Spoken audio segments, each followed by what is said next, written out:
अंतःकरण जिनका अच्छी तरह शांत हो चुका है, मान अपमान में, सुख दुख में, किसी व्यक्ति वस्तु घटना में हृदय में कोई हलचल नहीं होती। विगत भीर जो भय रहित है, जो ब्रह्मचारी व्रत में स्थित है और जो अपने मन का संयमन करके चित्त को सदा परमात्मा में लगाते हुए भगवत परायण है, जो युक्त आहार विहार करते हैं, संयम से सोते हैं, संयम में ही जगते हैं, ना अधिक खाने वाला, ना बिल्कुल ना खाने वाला, ना अधिक सोने वाला, ना बिल्कुल ना सोने वाला, जो युक्त भोजन, युक्त शयन, युक्त विहार, उसको ये योग सिद्ध होता है। समस्त दुखों का नाश करके वो निरंतर परमात्मानंद में मगन रहता है। सुखमात्यंतिकम यत्तद् बुद्धिग्राह्यमतीन्द्रियं वेत्ति यत्र न चैवायं स्थित चलति मत्तत्वतः। जब साधक भजन करने का प्रयास करता है तो मन संसार में जाता है, भौतिक भोगों में जाता है। कभी वो भविष्य की चिंता करता है, कभी भूतकाल की बातों का चिंतन करता है। इन्हीं से हटा करके निरंतर भगवान में लगाना साधना है। साधना का स्वरूप क्या है? मन के द्वारा जो दी गई चिंतन वृत्तियां हैं, भूत भविष्य की, व्यर्थ की, भोगों की, व्यक्ति वस्तु स्थान घटना की, इन बातों को काट करके भगवान का चिंतन करना। जब प्रभु के चिंतन में मन एकाग्र हो जाता है तो उसे ध्यान कहते हैं। ध्यान जब गाढ़ वृत्ति धारण करता है तो उसे संप्रज्ञात समाधि कहते हैं। और जब उठते बैठते चलते फिरते खाते पीते हर समय भगवदाकार वृत्ति रहती है तो उसे असंप्रज्ञात विचक्षणा समाधि कहते हैं, जिसे निर्विकल्प समाधि कहते हैं। इस समाधि को प्राप्त हुआ सुखमात्यंतिकम यत्तद् बुद्धिग्राह्यमतीन्द्रियं वेत्ति यत्र न चैवायं स्थितश्चलति तत्वतः। जो सुख आत्यंतिक सुख है, जिसके आगे सुख नहीं, जहां दुख का लेश नहीं है। सुखमात्यंतिकम यत्, साधक अपने द्वारा प्रयास करके जब सब बातों को काट करके निरंतर भजन में लगा रहता है और जब निर्विकल्प भाव को प्राप्त होता, कोई संकल्प विकल्प नहीं, निरंतर भजन चल रहा अबाध, उस समय जो सुख का अनुभव होता है उसे आत्यंतिक सुख कहते हैं। जहां दुख, चिंता, शोक, भय, मृत्यु, इनका लेश मात्र भी कोई चिंतन नहीं। प्राकृत संसार से जो सुख मिलता है वो क्षणिक है, नाशवान है। जो साधन से सुख मिला, जो भगवान नाम जप से निरंतर सुख मिला, वो आत्यंतिक सुख है। वो यहां से लेकर ब्रह्मलोक तक किसी में उपमा नहीं दी जा सकती। क्यों? आत्यंतिक सुख ऐसा जैसे ब्रह्मलोक में है। आ ब्रह्म भोलान लोकान पुनरावर्तिनो अर्जुन, ये तो आने जाने वाले लोग हैं। आ ब्रह्म स्तंभ पर्यंतम सर्वम मायामयम जगत, तिनके से लेके ब्रह्मलोक तक मायामय है। इसमें आत्यंतिक सुख है कहां? उस उपासक को आत्यंतिक सुख प्राप्त होता है जो निरंतर भगवत चिंतन, एक तार कैसे जैसे एकांत में वायु रहित स्थान पर स्पंदन रहित दीपक की लौ निरंतर जलती है, ऐसे निरंतर चित्तवृत्ति भगवदाकार, उसे आत्यंतिक सुख प्राप्त होता है। ये आखिरी हद है। सा काष्ठा सा परागति ही, इससे बढ़कर कोई सुख नहीं है। प्रेम में डूबा हुआ निरंतर भगवान के चिंतन में कोई विक्षिप्त नहीं, कोई विक्षेप नहीं, किसी भी तरह की कोई चाह नहीं, किसी भी तरह का कोई हलचल हृदय में नहीं, क्योंकि प्रशांत आत्मा तो पहले ही हो चुका है। तो अब उसका हृदय आत्यंतिक सुख में, इसी सुख की प्राप्ति के लिए मानव जीवन मिला है।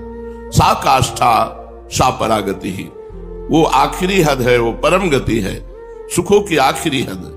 इसी सुख को अक्षय सुख कहते हैं, अत्यंत सुख कहते हैं, एकांतिक सुख कहते हैं, भगवत सुख कहते हैं, इसी को परम पद कहते हैं। क्या? निरंतर अबाध भगवत चिंतन। सुख आत्यंतिकम यत्तद् बुद्धि ग्राह्यम अतीन्द्रियम, अतीन्द्रियम बुद्धि अग्राह्य। इस परमात्म सुख को भगवत सुख को जो इंद्रियां हैं, जो बुद्धि है, वो ग्रहण नहीं कर सकती। ये अतीन्द्रियम। इस सुख को यहां आत्यंतिक कहने का तात्पर्य है कि ये विलक्षण सुख है, सतोगुण रजोगुण तमोगुण से अलग गुणातीत सुख है। ये परमात्म विषयक बुद्धि की अखंड प्रसन्नता, ब्रह्मभूता प्रसन्नात्मा, एक अद्भुत प्रसन्नता जो तुम सोच भी नहीं सकते। हमारा मन वही चाह रहा है पर दिशा गलत हो गई, दिशा हो गई भोगों की, इसलिए वो अतीन्द्रिय सुख, वो आत्यंतिक सुख, वो एकांतिक सुख, वो परमात्म सुख हमें नहीं प्राप्त हो रहा। इसीलिए हर भोग के बाद असंतुष्टता रहती है। इस सुख को इंद्रियों से अतीत बताया गया है। ये सुख रजोगुण सुख से विलक्षण है। रजोगुण सुख में ये सब राजसी ठाठ बाट भोग मान प्रतिष्ठा, ये सब इससे अलग है वो परमात्म सुख। राजस सुख सांसारिक वस्तु व्यक्ति पदार्थ परिस्थिति आदि के संबंध से प्रकट होता है। जो राजस सुख है वो सांसारिक वस्तु व्यक्ति पदार्थ परिस्थिति से प्रकट होता है, जो इंद्रियों द्वारा भोगा जाता है। वस्तु व्यक्ति आदि का प्राप्त होना हमारे हाथ की बात है नहीं, और प्राप्त होने पर उस सुख का जो विषय है वो बहुत मलिन है। व्यक्ति का सुख भोग, वस्तु का सुख भोग मलिन है। 6 घंटे बाद वो मल बन जाता है, वो मलमूत्र के द्वारों में ही भोग है। और कौन सा भोग है? जितने भी भोग हैं वो सब मलवत हैं। राजसिक जो सुख है वो मलवत सुख है। यहां तक कि ब्रह्मादिक के भोग सब विषम लागताय, नारायण ब्रज चंद की लगन लगी है जाए। ये इंद्रियजन्य विषयों के भोग जनित सुख नहीं है, ये अतीन्द्रिय है। ये इंद्रियों से परे परमात्म सुख है जो अपने आप से अपने आप को प्राप्त होता है। ये इंद्रियों से नहीं भोगा जाता। बुद्धिग्राह्यम, इस सुख को बुद्धिग्राह्य बताने का तात्पर्य है कि ये सुख तामसिक सुख से विलक्षण है। तामस सुख निद्रा,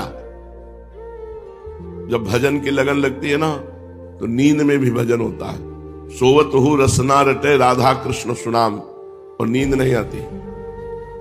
अगर आई भी तो थोड़ी देर वो भगवान के स्वप्न में, भगवान की लीला में, भगवान नाम में डूबा हुआ ही विश्राम करता है। आलस्य और प्रमाद, नींद सुख, ये साधक में नहीं। साधक में आलस्य नहीं होता, प्रमाद नहीं होता, अरे कल कर लेंगे, नहीं। वो नींद सुख के लिए परमात्मा सुख नहीं छोड़ता। गाढ़ निद्रा सुसुप्ति में जो सुख मिलता है वो संसार का चिंतन छूट जाने से मिलता है। और योगी जागृत अवस्था में संसार का चिंतन छोड़कर भगवान के चिंतन में तन्मय है। कैसे तुलना मिलाई जा सकती है? जब सुषुप्ति होती है तो बुद्धि लीन हो जाती है, और उसमें जब बुद्धि जागृत रहती है, पर बुद्धि की बुद्धि मानी सब भूल जाती है, एकमात्र परमात्मा चिंतन। आलस्य और प्रमाद का किंचन मात्र भी साधक में ठिकाना नहीं। आलस्य प्रमाद किंचन मात्र भी, बिंदु मात्र भी साधक में नहीं होता। जो साधक आलसी और प्रमादी और शरीर सुख और विषय सेवन करके आनंदित होने वाला है वो अभी परमार्थ में ही नहीं है, चाहे जिस भेष में हो। परमार्थ के पथिक में सांसारिक भोगों के प्रति आकर्षण, नींद, प्रमाद, आलस्य, ये शरीर सुख आराम, ये नहीं, ये होता ही नहीं है। वो हर समय सजग, सावधान और निरंतर परमात्मा चिंतन के लिए प्रयासरत। ठीक ठीक जागृत अवस्था में जब बुद्धि की शक्ति परमात्मा चिंतन में लुप्त हो जाए, जैसे सुषुप्ति में, गाढ़ सुषुप्ति में कुछ पता नहीं, ऐसे ही परमात्मा चिंतन की गाढ़ अवस्था में, जागृत अवस्था में कुछ पता नहीं, उसे समाधि कहते हैं। यह आत्यंतिक सुख बुद्धि के जागृत अवस्था में परमात्मा लीन होने पर प्राप्त होता है। विवेक शक्ति जागृत है, अवस्था जागृत है, लेकिन सुषुप्ति की तरह है, कहीं कुछ भी स्फुरित नहीं हो रहा एक प्रभु के सिवा। वो आत्यंतिक सुख है। वेति यत्र चैवावम स्थित चलति तत्वतः। साधक अपने द्वारा प्रयास करके, ये जो प्रयास है भगवान की कृपा से मिलता है। ये जो साधना में रुचि है, जो प्रयत्न है, यही भगवत कृपा है। साधक अपने द्वारा जब परमात्मा सुख का अनुभव करता है और उसी सुख में स्थित हो जाता है, तब उसे कोई विचलित नहीं कर सकता।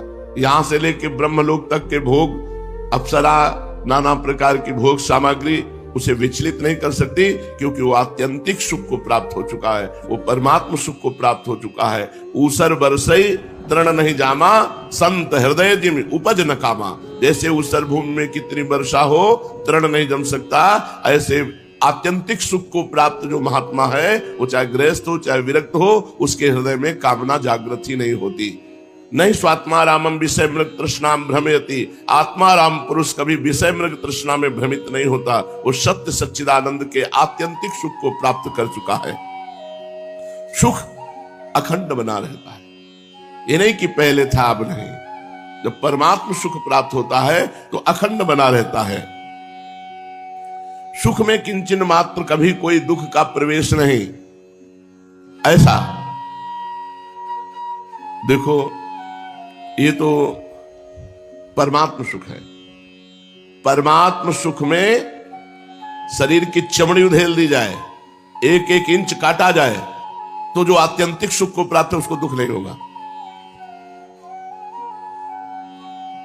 देश निष्ठा, धर्म निष्ठा, ये तो भगवान निष्ठा की बात कह रहे हैं। मुसलमानों ने धोखे से शिवाजी के पुत्र संभाजी को कैद कर लिया और उनसे मुस्लिम धर्म स्वीकार करने के लिए कहा, परंतु जब संभाजी ने उसको स्वीकार नहीं किया तो मुसलमानों ने उनकी आंखें निकाल ली, उनकी चमड़ी खींच ली, शरीर से त्वचा खींच ली, आंखें निकाल ली और कहा अब स्वीकार करो। तो अपने धर्म से किंचन मात्र विचलित नहीं हुए। तात्पर्य निकला कि धर्म के लिए जब निष्ठा जागृत हुई तो शरीर की चमड़ी उधेल ली, नेत्र निकाल लिए, लेकिन विचलित नहीं हुए। गुरु गोविंद सिंह के दोनों पुत्रों को दीवाल में जिंदा चुन दिया गया, लेकिन वो विचलित नहीं हुए। ये धर्म निष्ठा। फिर परमात्मा आत्यंतिक सुख तिल तिल काट दिया जाए तो भी उसे आह नहीं होगी। ऐसे महान सुख को प्राप्त होता है साधक, उसे भगवदानंद सुख कहते हैं। मनुष्य उस वास्तविक सुख से, उस ज्ञान से, उस आनंद से कभी विचलित नहीं होता। जब वो प्राप्त हो जाता है तो कभी विचलित नहीं होता। इसलिए इसी आत्यंतिक सुख को प्राप्त करना परम लाभ है। अविनाशी सुख को प्राप्त करना परम लाभ है। भगवत सुख को प्राप्त करना ही जीवन का लाभ है, और ये कोई लाभ नहीं बैंक बैलेंस, नाना प्रकार की भोग सामग्री, बढ़िया मकान। मरोगे तो ये सब जाएगा क्या तुम्हारे साथ? फिर वही पुनरपि जननम पुनरपि मरणम पुनरपि जननी जठरे शयनम। इसलिए आगे के श्लोक में श्री भगवान कह रहे हैं, यम लब्ध्वा चा परम लाभम मन्यते नाधिकं ततः यस्मिन् स्थितो न दुःखेन गुरुणापि विचाल्यते। जिस लाभ की प्राप्ति होने पर, जो आत्यंतिक सुख की बात हुई, जिस लाभ की प्राप्ति होने पर उससे अधिक कोई दूसरा लाभ उसके मानने में नहीं आता, और जिसमें स्थित होने पर बड़े भारी दुख से भी विचलित नहीं किया जा सकता, वो आत्यंतिक सुख है। भगवान कह रहे यम लब्ध्वा चा परम लाभम मन्यते नाधिकम तथा। देखो ठाकुर हरिदास जी का चरित्र पीछे आपने सुना। 22 बाजारों में मार बेतो उनके शरीर की चमड़ी उधेल दी गई और मरा मानकर गंगा जी में फेंक दिया, लेकिन तनिक भी ना राजा पे नाराज हुए, न काजी पे नाराज हुए। कहा हमारे ही शरीर का कोई प्रारब्ध कर्म था और आनंद पूर्वक, हमें कोई कष्ट नहीं। उन्होंने कहा हमें कोई कष्ट। 22 बाजारों में बेत मार मार के, कितना भक्तों के चरित्रों में आता है। इसीलिए भगवान कह रहे यल लब्ध्वा चा परम लाभम मन्यते नाधिकम ततः। मनुष्य को जो भगवान के भजन से सुख प्राप्त होता है, उससे अधिक सुख कहीं नहीं है। वो किसी लोभ में आकर विचलित नहीं हो सकता। जैसे किसी को 1 घंटे के 100 रुपए मिलते हैं, अगर उसे 1 घंटे में दूसरी जगह 1000 रुपए मिले तो विचलित हो जाएगा ना। 1 घंटे वाला जो 100 रुपए मिलते हैं, उसको 1 घंटे में 1000 रुपए मिले तो विचलित हो जाएगा। वो 1000 प्राप्ति की चाहेगा, 100 रुपए की स्थिति से विचलित हो जाएगा, 1000 रुपए की स्थिति में चला जाएगा। इसीलिए ये ऐसा महान सुख है कि भगवान करे इससे बड़ा कोई सुख ही नहीं है। अब वो कैसे प्रलोभित हो, आखिरी हद प्राप्त कर ली उसने सुख की, परम गति, पराकाष्ठा। इससे बढ़कर कोई सुख नहीं, भगवदानंद से बढ़कर कोई सुख नहीं। निद्रा, आलस्य, प्रमाद का तामसिक सुख प्राप्त होने पर विषयजन्य सुख ज्यादा अच्छा लगता है और उससे अधिक सुख मालूम देता है, इसलिए मनुष्य तामसिक सुख निद्रा आदि छोड़कर भोगों में लगा रहता है। ऐसे ही विषयजन्य सुख से ऊंचा, रजोगुण से ऊंचा सात्विक सुख है। जब सात्विक सुख मिलता है तो भोग सामग्री आदि से विरति होने लगती है, और जब आत्यंतिक सुख मिलता है तब वो त्रिगुणातीत हो जाता है। वो भजन से प्राप्त होता है, निरंतर भजन, रात दिन भजन, कोई भगवान के चिंतन की सिवा और कोई चर्चा नहीं, कोई चिंतन नहीं। जब आत्यंतिक सुख प्राप्त हो जाता है तो फिर उससे वो विचलित नहीं होता, क्योंकि आत्यंतिक सुख से बढ़कर दूसरा कोई सुख, कोई लाभ ही नहीं है। आत्यंतिक सुख में सुख की हद हो जाती है। उपासक को ऐसा सुख मिलता है जो फिर वो इस सुख से विचलित हो नहीं सकता, क्योंकि इससे बड़ा कोई सुख है नहीं। यस्मिन स्थितो न दुखेन गुरुणापि विचाल्यते, विचलित होने का दूसरा कोई लाभ उसके सामने होता ही नहीं है, इसलिए विचलित नहीं होता। और ऐसे सुख में है कि शरीर आदि को महान दुख दिया जाए तो भी वो विचलित नहीं होता। कीलदेव जी महाराज ध्यान में बैठे थे, विधर्मियों ने उनके माथे पे इतना बड़ा कील ठोक दिया कि ध्यान इसका नाटक कर रहा है। पूरी कील मस्तक पे चली गई, पर वो शरीर में थे ही नहीं, वो तो भगवान में स्थित थे। पूरी मस्तक में कील जाने पर भी उनका ध्यान भंग नहीं हुआ। महान दुख हो और इस आत्यंतिक सुख को प्राप्त हो तो उसे वो दुख विचलित नहीं कर सकता। ऐसा नहीं कि दुख का पता ना लगे, दुख का पता लगता है, लेकिन दुख का दुख नहीं होता, वो दुख से विचलित नहीं होता। मनुष्य जिस परमात्मा स्थिति में स्थित होता है, कोई भयंकर से भयंकर आपत्ति आ जाए, आफत आ जाए, तो वो स्थिति से विचलित नहीं होता। यह है भागवती की स्थिति। भयंकर से भयंकर आपत्ति आ जाए, भगवान कहते हैं कि आत्यंतिक सुख में स्थित होने पर साधक बड़े से बड़े दुख से भी विचलित नहीं किया जा सकता। जैसे उसको फांसी की सजा दी जाए। श्री राम जी यवन बादशाह के खजांची थे, बड़े दयालु, निरंतर नाम जप करने वाले भगवतनिष्ठ महात्मा थे। अगर उनसे कोई कहता बेटी का ब्याह है तो चुपचाप खजाने से दे देते, कोई भूखा है तो खजाने से दे। इस तरह आधा खजाना लुटा दिया। और जब काजी को पता चला तब बादशाह से रिपोर्ट की। बादशाह ने सामने बुलवाया, तुमने खजाना किसकी आज्ञा से लुटाया, तुम अपराध किए। वो चुप खड़े रहे। काजी और बादशाह सलाह करके फांसी की सजा दी श्री राम जी को। श्री राम जी से पूछा तुम्हारी आखिरी इच्छा क्या है, तो विट्ठल भगवान इष्ट थे, उनका एक बार केवल विट्ठल भगवान के सामने से ऐसे निकाल दो, इसके बाद फांसी दे देना। एक बार आखिरी इच्छा उनके दर्शन कर लूं। मंदिर के सामने से ले गए, बाहर गेट से ही दर्शन दिखाई दे। उन्होंने कहा राजी हो, बस इतना।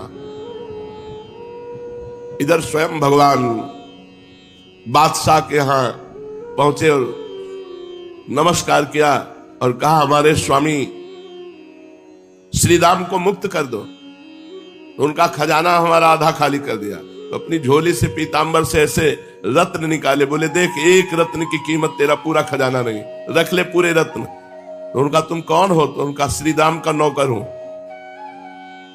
भगवान ने कहा श्री राम क्या नाम है, का बिट्ठू, तुरंत आदेश करो फांसी से मुक्त करो। तुरंत आदेश हुआ, फांसी से मुक्त हुए।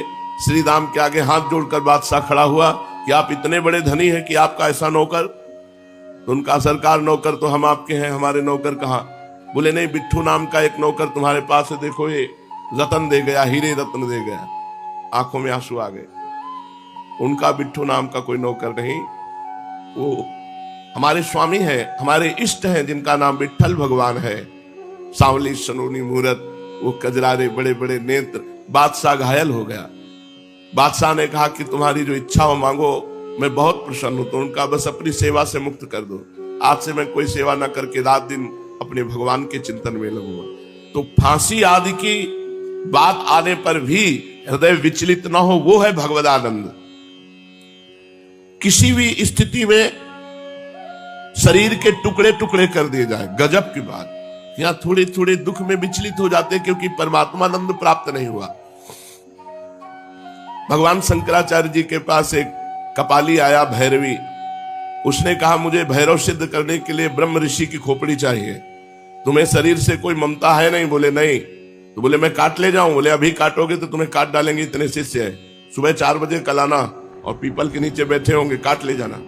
वो 4 बजे आया, जे उधर से चला तो नरसिंहाश्रम स्वामी जी के ऊपर नरसिंह भगवान का आवेश हुआ। हुंकार मार के दौड़े, जयले को नजदीक पहुंचा, उठाकर फाड़ के फेंक दिया।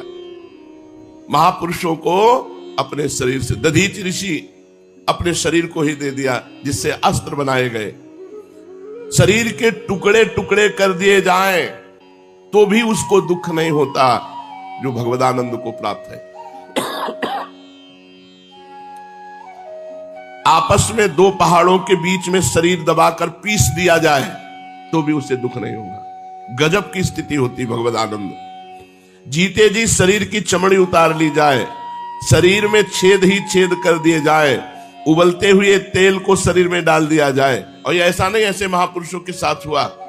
गुरु अर्जुन देव जी को तपते हुए तवे में बैठालकर ऊपर से जलती हुई तप्त बालू डाली जा रही थी। न जाने कितने कष्ट दिए गए। वो वाहे गुरु तेरा किया मीठा लागे, इसके आगे नहीं बोल।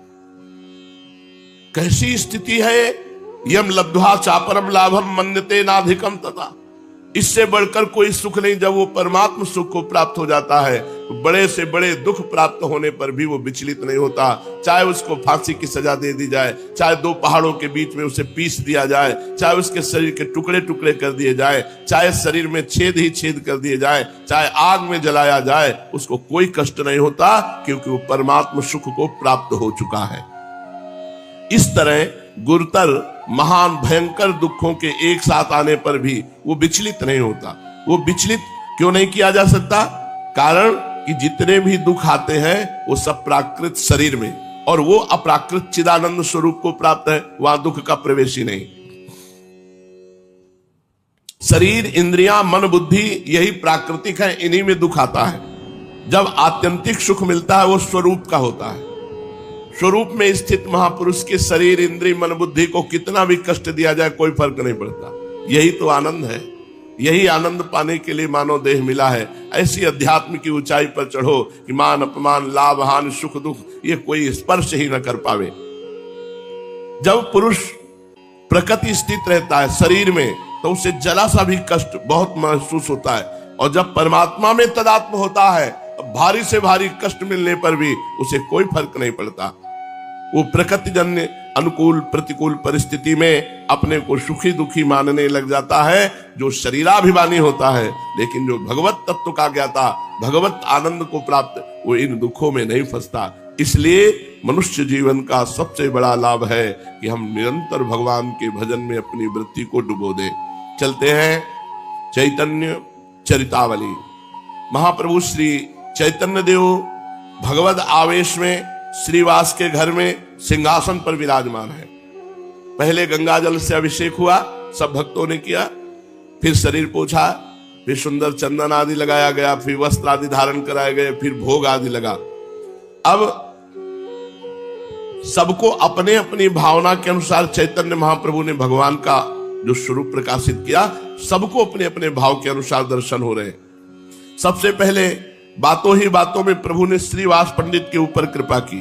आपने श्रीवास पंडित को संबोधित करते हुए कहा, श्रीवास तुम हमारे परम कृपा पात्र हो, हम सदा ही तुम्हारी देख रेख करते हैं। तुम्हें वो घटना याद है जब देवानंद पंडित के यहाँ तुम बहुत से अन्य शिष्यों के सहित श्रीमद् भागवत का पाठ सुन रहे थे। पाठ सुनते सुनते तुम बीच में ही भावावेश में आकर मूर्छित हो गए। उस समय तुम्हारे भावावेश को ना तो पंडित जी ही समझ सके थे और ना उनके शिष्य ही समझ सके थे। शिष्य तुम्हें कंधे पर लाद कर तुम्हारे घर पहुंचा गए थे। उस समय मैंने ही तुम्हें होश में किया था, मैंने ही तुम्हारी मूर्छा भंग की थी। प्रभु के मुख से अपनी इस गुप्त घटना को सुनकर श्रीवास पंडित को परम आश्चर्य हुआ, और उन्होंने घटना किसी के सम्मुख प्रकट नहीं की थी, कोई जानता ही नहीं था, और चैतन्य महाप्रभु ने वो गुप्त बात बता दी। इसके अनंतर प्रभु अद्वैताचार्य जी को लक्ष्य करके कहने लगे, आचार्य तुम्हें उस दिन की बात याद है जब तुम्हें श्रीमद् भागवत के इस श्लोक पर शंका हो गई थी, सर्वतः पाणिपादम तत्सर्वतो अक्षशिरोमुखम सर्वतः श्रुतिमल्लोके सर्वमावृत्य तिष्ठति। उस दिन तुम बिना भोजन के सो गए थे। इस पर मैंने ही पाणिपादम तत् की जगह पाणिपादांतः, ये प्रकृत पाठ बताकर तुम्हारी शंका का निवारण किया था। इस बात को सुनकर अद्वैताचार्य जी प्रभु के चरणों में बार बार प्रणाम किया। अब भक्तों ने भगवदावेश में आसन पर बैठे हुए चैतन्य महाप्रभु की संध्या आरती की। एक बहुत बड़ी आरती सजाई गई। भक्त अपने हाथों में शंख, घड़ियाल, झांझ तथा अन्य भांति भांति के वाद्य बजाने लगे। श्रीवास पंडित ने सची माता के हाथ में आरती देकर उनसे आरती करने को कहा। श्रीवास की पत्नी की सहायता से वृद्धा माता ने अपने कांपते हुए हाथों से चैतन्य महाप्रभु की आरती की। उस समय सभी भक्त आनंद में उन्मत्त होकर वाद्य बजा रहे थे। जैसे तैसे आरती समाप्त की गई। श्रीवास पंडित ने सची माता को घर भेज दिया। अब सभी भक्तों के वरदान की बारी आई। प्रायः प्रभु के सभी अंतरंग भक्त उस समय वहां उपस्थित थे, किंतु उनके परम प्रिय भक्त श्रीधर वहां नहीं थे। ये भक्त श्रीधर बड़े ही गरीब थे। केला के खोल और दोना बेच करके जो मिलता उसी से भगवान का भोग लगाते और वही पाते। केला का खोल और दोना पत्ता। महाप्रभु इनसे सदा छेड़खानी किया करते थे। घड़ी दो घड़ी तंग जरूर करते थे। आधे दामों पर इनसे खोल खरीदते थे, केले के खोल। केले के गहर के ठंडल के नीचे केले में जो मोटी सी डंडी शेष रह जाती है, उसी को बंगाल में खोल कहते हैं। बंगाल में उसका साग बनता है। प्रभु के भोजनों में जब तक श्रीधर के खोल का साग नहीं होता तब तक उन्हें अन्य पदार्थ स्वादिष्ट ही नहीं लगते थे। केले के ऊपर जो कोमल कोमल खोपड़ा होता है, उसे काट काट कर उसके थाल बनाए जाते हैं। गरीब दुकानदार उन्हीं को बेच करके अपना पेट पालते हैं। उसमें से स्त्रियां और पुरुष पूजन की सामग्री रखकर पूजा करने के निमित्त ले जाते हैं। श्रीधर इन्हीं चीजों को बेच करके अपना जीवन निर्वाह करते थे। इनसे जो आमदनी हो जाती उसी में से देव पूजा, गंगा पूजन आदि करते और जो कुछ बच्चा उससे पेट भरते। श्रीधर जी उच्च स्वर से दिन रात नाम कीर्तन करते रहते थे। इसलिए इनके पास में रहने वाले मनुष्य इनसे बहुत ही नाराज थे। उनका कहना था ये बूढ़ा रात्रि में ना तो सोता है और ना किसी को सोने देता है। रात भर ये उच्च स्वर से नाम कीर्तन करते। इस गरीब दुकानदार की सभी उपेक्षा करते। कोई भी इन्हें भक्त नहीं समझता, किंतु महाप्रभु का इनके हार्दिक स्नेह इनके प्रति था। वे इनकी भगवत भक्ति को जानते थे, इसलिए उन्होंने भगवत भाव में भी इन्हें स्मरण किया।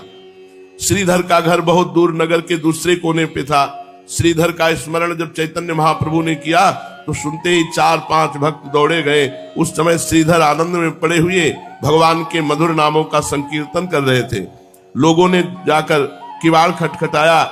वो उच्च स्वर से गा रहे थे, श्री कृष्ण गोविंद हरे मुरारे, हे नाथ नारायण वासुदेव। ये जोर जोर से आवाज से कीर्तन कर रहे थे। खूब दरवाजा खटखटाया। तब कीर्तन रोक के बोले, कौन है? भक्तों ने जल्दी से कहा, किवाड़ तो खोलो, तब स्वयं ही पता चल जाएगा कि कौन है। जल्दी से किवाड़ खोलो। ये सुनकर श्रीधर ने किवाड़ खोले और बड़ी ही नम्रता के साथ भक्तों से आने का कारण पूछा। भक्तों ने जल्दी से कहा, महाप्रभु तुम्हें स्मरण कर रहे हैं, चलो जल्दी चलो। हम दीनहीन कंगाल को महाप्रभु ने स्मरण किया है। ये सुनते ही श्रीधर मारे प्रेम के बेसुध हो गए और एकदम पृथ्वी पर मूर्छित होकर गिर पड़े।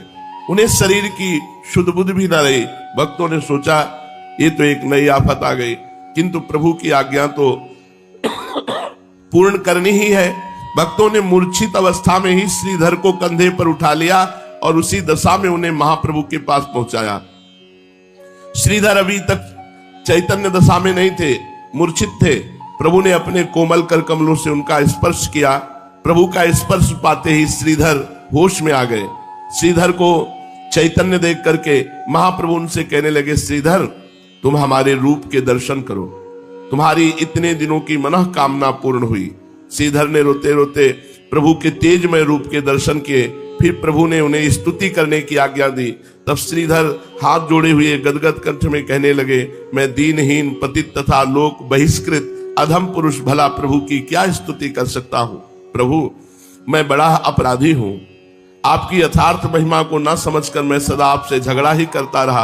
आप मुझे बार बार समझाते, किंतु माया के चक्कर में पड़ा हुआ मैं अज्ञानी आपके गूढ़ रहस्य को ठीक ठीक न समझ सका। आज आपके यथार्थ रूप के दर्शन से मेरा अज्ञान अंधकार दूर हुआ।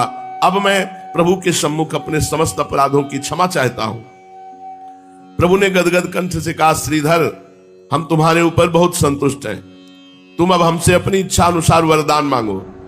रिद्धि सिद्धि धन दौलत प्रभुता जिसकी तुम्हें इच्छा हो वही मांग लो। बोलो क्या चाहते हो। हाथ जोड़े हुए अत्यंत ही दीन भाव से गदगद कंठ स्वर में श्रीधर ने कहा, प्रभु मैंने क्या नहीं पा लिया। संसार मेरी उपेक्षा करता है, मेरे को लोग कंगाल समझते हैं, मेरी बात की अवहेलना होती है। ऐसे तुच्छ कंगाल को भगवान नाम रूपी धन मिला और आपने प्यार दिया, अनुग्रह दिया। मुझे क्या चाहिए। आपके देव दुर्लभ दर्शन मुझे मिले, मैं कृतार्थ हो गया। अब मुझे और क्या चाहिए। रिद्धि सिद्धि लेकर मैं क्या करूंगा। वो तो एक प्रकार की बड़ी माया है। प्रभु ने आग्रह पूर्वक कहा, नहीं, कुछ तो वरदान मांगो। रिद्धि सिद्धि नहीं तो जो भी तुम्हें प्रिय हो वही मांगो। श्रीधर ने उसी दीनता के स्वर में कहा, यदि प्रभु कुछ देना ही चाहते हैं तो यही वरदान दीजिए कि मैं आपके चरणों से प्रेम करूं और आप हमसे खोल खरीदते समय जैसे झगड़ा करते थे वैसे ही हमसे झगड़ा करते रहे। सदा हमारे हृदय में आप विराजमान रहे।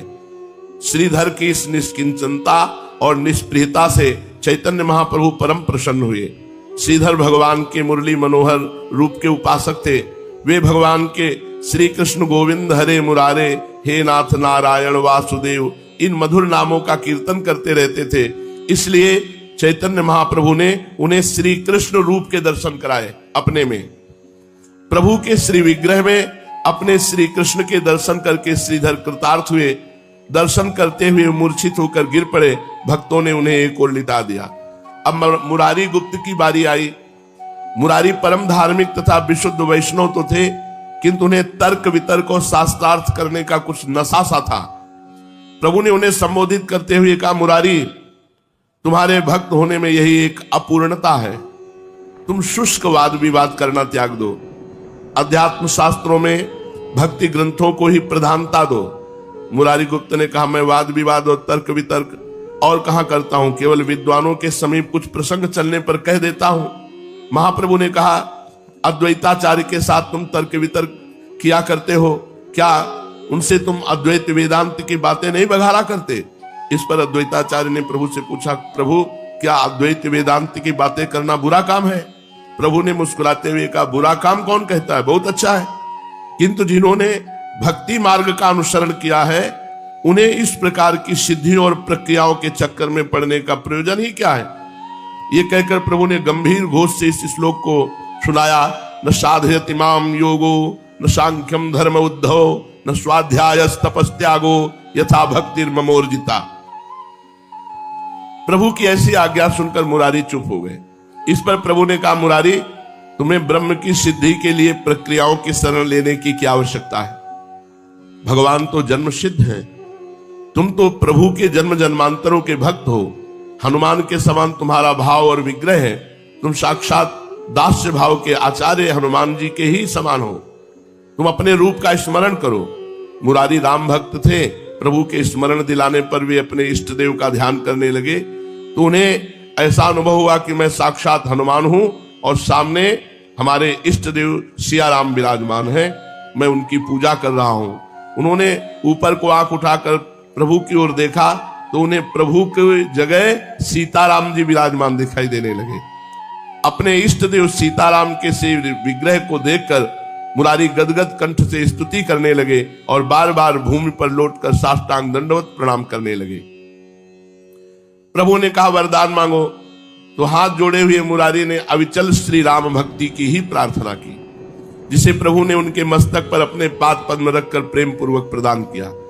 इसके अनंतर एक एक करके सभी भक्तों की बारी आई। अद्वैताचार्य, श्रीवास, वासुदेव सभी ने प्रभु से अहेतुकी भक्ति की प्रार्थना की। हरिदास जी अपने को बहुत ही दीनहीन, कंगाल और अधम समझते थे। उन्हें प्रभु के सम्मुख होने में संकोच होता था, इसलिए वे सबसे दूर भक्तों के पीछे छिपे हुए बैठे थे। प्रभु ने गंभीर स्वर में कहा, हरिदास, हरिदास कहां है, उसे हमारे सामने लाओ। सभी भक्त चारों ओर से दृष्टि देखने लगे। हरिदास जी सबसे पीछे सिकुड़े हुए बैठे थे। भक्तों ने उन्हें प्रभु के सम्मुख होने की आज्ञा की कि प्रभु बुला रहे हैं, किंतु वे प्रेम में बेसुध थे। भक्तों ने उन्हें उठाकर प्रभु के सम्मुख किया। हरिदास को सम्मुख देखकर प्रभु उनसे कहने लगे, हरिदास, तुम अपने को नीच मत समझो, तुम सर्वश्रेष्ठ हो। मेरी तुम्हारी एक जाति है, जो तुम्हारा स्मरण ध्यान करते हैं वो मानो मेरी पूजा करते हैं। मैं सदा ही तुम्हारे साथ रहता हूं। तुम्हारी पीठ पर जब बेत पड़ रहे थे तब वो बेत तुम्हारी पीठ पर नहीं मेरी पीठ पर पड़ रहे थे, और प्रभु ने वस्त्र हटा के कहा, देख लो अभी तक मेरी पीठ पे निशान बने हैं। और प्रभु ने दिखा दिया पूरे बेत के निशान महाप्रभु चैतन्य देव के।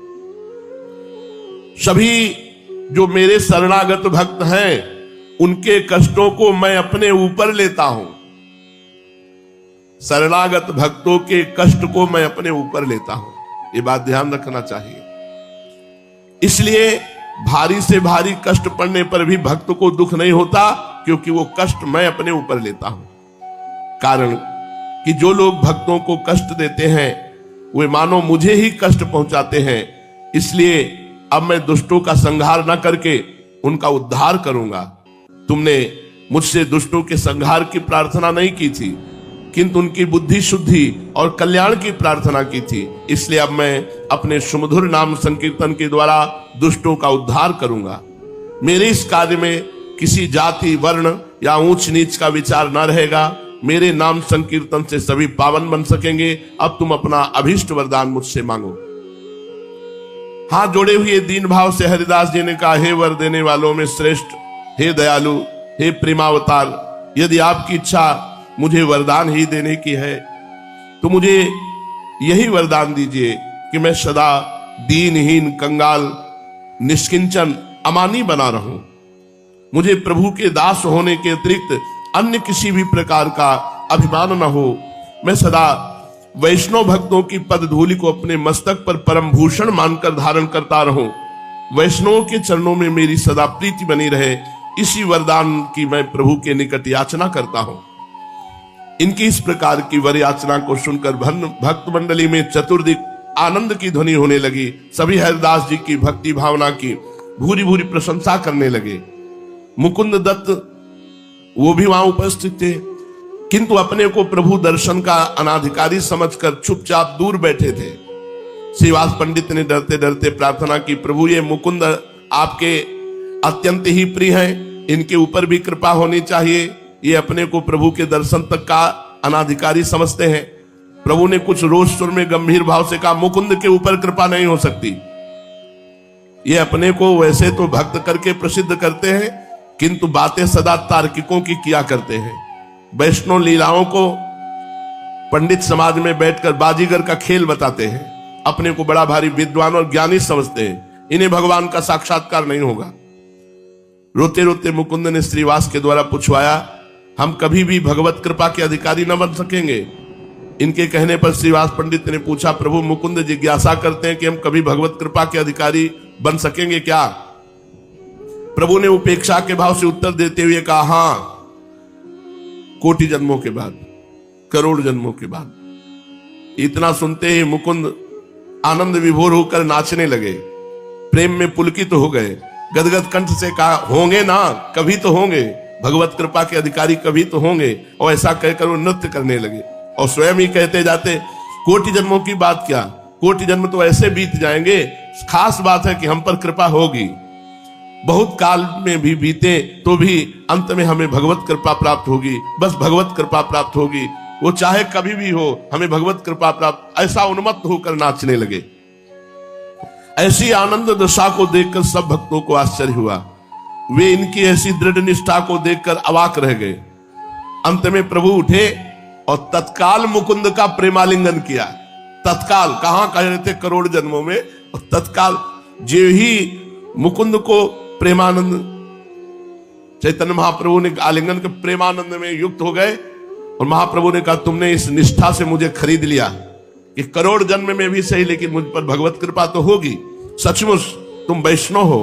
तुम्हारी ऐसी दृढ़ निष्ठा के कारण मेरी प्रसन्नता का ठिकाना नहीं रहा। तुम तो भगवत कृपा के अभी सर्वश्रेष्ठ अधिकारी हो गए।